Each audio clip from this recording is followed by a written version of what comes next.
3.1절 85주년, 해방 59주년, 다시 친일파 논쟁이 뜨겁다. 바람직하지 않다고 보기 때문에 이거는 그 학계 연구를 맡겨가지고 아니에요. 심의 안 해. 아이고 아니면. 자, 갑시다. 지금 60년 전의 과거는 들춰낼 필요가 없다는 사람들. 거의 전 국민이 대상이 될 위험성도 있다. 법의 제정이 지금 필요한 이유에 대한 설명이 한 번. 저희 입장은 친일 진상규명 법안을 둘러싸고 음모론까지 제기되고 있다. 박정희 전 대통령 따님은 지금 현재 한나라당의 주자로 부상하고 있는데 거기에 대한 혹시라도 그 부분에 대해서 공격 빌미로 삼기 위해서 그러한 자들의 배후에 대해서 알고 있을 것으로 추측이 되는데 필요한 거 하려고 그러니까 나타나지도 않는 이게 금까지 다른 국회의원들이라니까.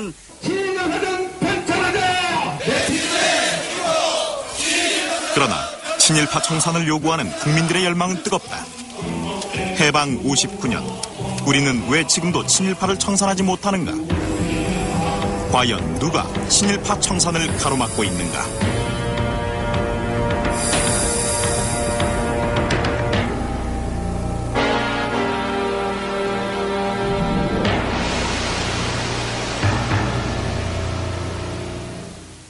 송병준, 한일 합방의 결정적 역할을 한 대표적 친일파다. 강점 후 일본 제국주의는 송병준, 이완용과 같은 매국노들에게 자규를 내리고 오늘날의 화폐 가치로 1인당 30억 원이 넘는 막대한 은사금을 내려 매국의 공로를 치하했다. 더불어 수많은 땅과 이권이 주어졌다. 1917년 당시 송병준의 땅은 서울 시내에만 22개 필지에 12,000여 평. 현재 소송 중인 부평의 미군기지 땅을 비롯해 송병준의 땅은 상당 부분 매국의 대가였다. 또 송병준에 대한 일본의 배려라든가 또 이 매국노에 대한 이제 보상은 대단히 파격적이었습니다. 예컨대 대한제국 황실에서 경영하고 있던 남대문 시장이 1897년부터입니다만은 남대문 시장은 무상으로 송병준에게 던져줘 버립니다. 그리고 전국 각지에 있는 이제 미개간지라고 하는 것을 뭐 100만 평 단위로 떼가지고 소유권을 주는 건 아니고요. 개간권 또는 용의권을 국유지입니다만은 국유지 이용권을 부여하기도 하고 이 송병준이 1904년에 빈털터리였던 송병준이 1911년에 전국 5위의 부자로 기록이 됩니다. 해방의 그들의 핵심은 친을 했던 행위를 음차하고 감추는 수준으로 보면 안 되고요. 오히려 적극적으로 친일 행위에 대해서 일단은 망각을 강요했습니다.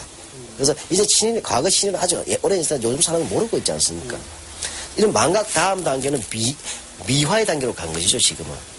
그래서 해방 후에 그들이 각종 상을 받거나 일제시기에 친일을 했기 때문에 그들이 해방 후에도 그대로 그 기득권을 이어준 거 아닙니까?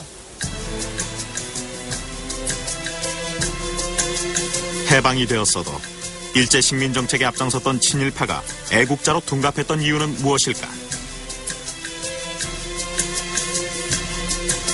해방 후 우리나라 지배층의 구성을 살펴보면 해답은 자명해진다. 해방 직후인 46년 서울시내 경찰서장의 일제시대 경력을 살펴보면 10명의 경찰서장 중 9명이 일제 경찰 출신이고 나머지 1명도 일제 고급관리 출신이다.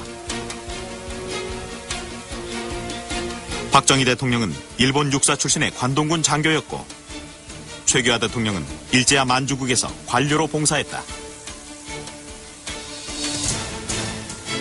건국 이후 78년까지 역대 37명의 내무부 장관 중에서 일제 고등문관 출신 등 부일 혐의가 있는 사람들이 모두 22명이다. 3분의 2에 가까운 수치다.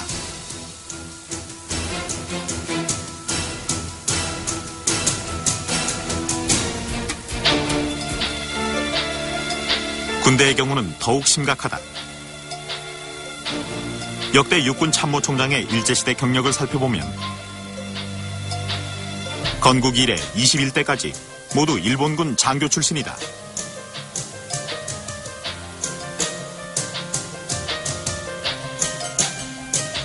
결국 해방 이후 대부분의 부일 경력자들은 우리 사회 지배층을 형성했다.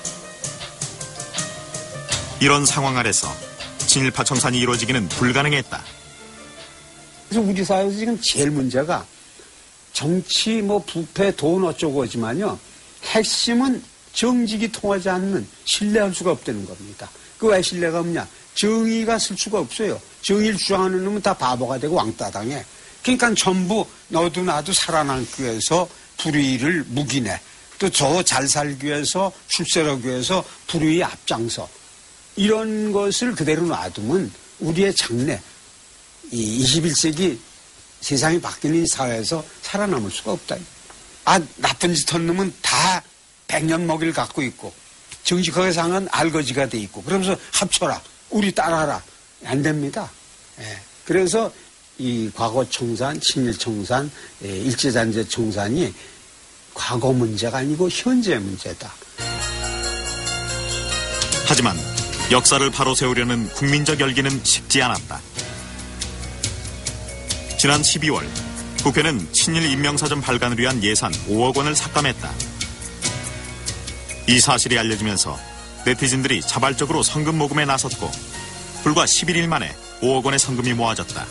요번에 그 네티즌들의 우리 성금 모금 열기 보고 깜짝 놀랐어요. 아유, 죽지 않았구나. 깨어 있었구나.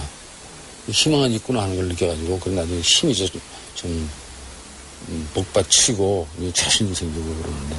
대북 선열들에게 우리가 죽지 않고 기필코 반민특위를 이렇게 부활시켰다는 것을 기획하던 지난 1월 19일 명동 국민은행 앞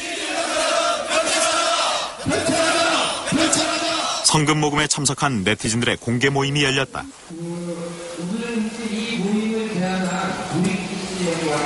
이 성적을 보고 감개무량해서 눈물이 많이 나왔습니다.